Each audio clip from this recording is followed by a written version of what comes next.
Hello students, welcome to Vinita tutorial. আমি last classত noun আৰু different types of nounৰ বিষয়ে discuss কৰিছিলো.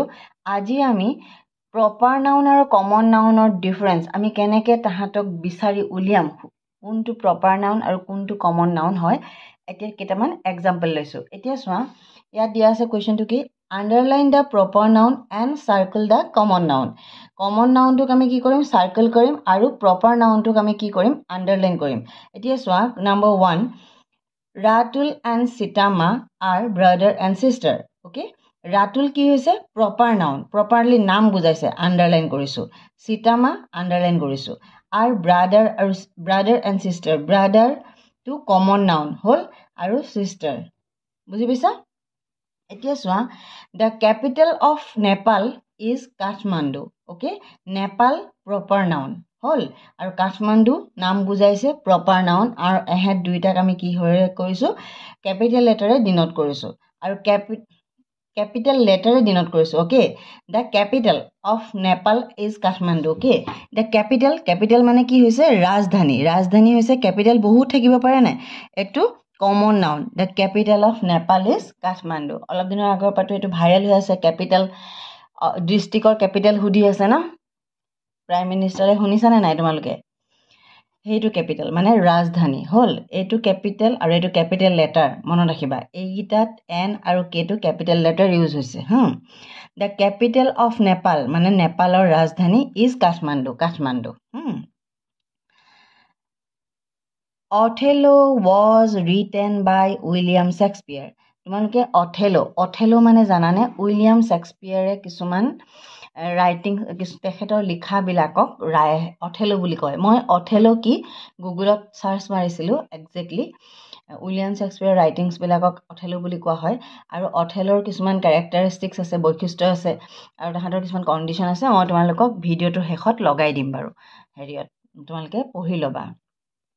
Othello হৈছে উইলিয়াম শেক্সপিয়াৰৰ দ্বাৰা লিখা কিছুমান মানে ৰাইটিংছ এই Othello টো হৈছে কমন বহুতখিনি লিখে শেক্সপিয়াৰৰ লিখনি বিলাকক কিছুমানক Othello বুলি কোৱা হয় সেই কাৰণে Othello টো কমন নাউন টোক আমি কি কৰি দিম সাৰ্কেল কৰিম বুজি পাইছা আৰু বাই উইলিয়াম শেক্সপিয়াৰ হৈছে প্ৰপাৰ নাউন হল বুজি পাইছা কথাটো teachers and students work together for the exhibition.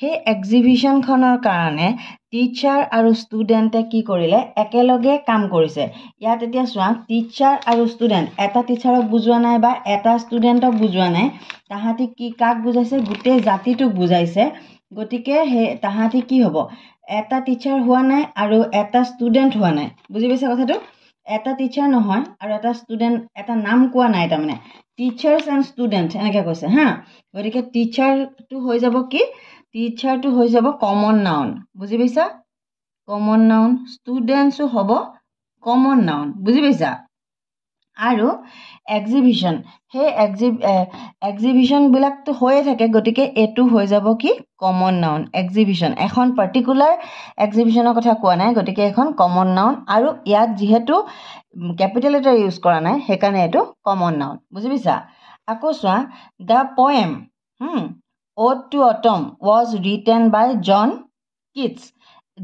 Keats হৈছে কি proper noun হৈছে আমি এটো আন্ডাৰলাইন কৰিম আৰু Ode to Autumn এই এটা নিৰ্দিষ্ট নাম দি দিছে এই পয়েমটো নাম আছে কি Ode to Autumn হেতু কোনে লিখিছিলে জন কিটস গতিকে এই পয়েমটো হৈছে পয়েম বহুত থাকিব পাৰে তাক আমি কমন নাউন হিচাপে ধৰিম বুজি পাইছা Happy Feet is an entertaining movie. Happy Feet কি হৈছে এটা নিৰ্দিষ্ট নাম proper noun hall is an entertaining movie কেনেকুৱা মুভি গতিকে আমিটো সিনেমাটো বহুত আছে গতিকে এটো হৈছে common noun entertaining movie টো হৈছে এটা common noun আৰু Happy Feet টো হৈছে proper noun আশা কৰো তোমালোকে proper noun আৰু common nounৰ মাজত ডিফাৰেন্সটো বুজি পাইছা proper noun exactly এটা নিৰ্দিষ্ট জাগাৰ নাম ঠাই মানুহৰ নাম বুজায় আৰু common noun এটা বস্তু কমন লৈ পেলাই যেটো বুজায় ধৰা কোনো এটা জাতি কোনো এটা বস্তুৰ এটা হেৰিয়ক বুজায় তেতিয়া হলে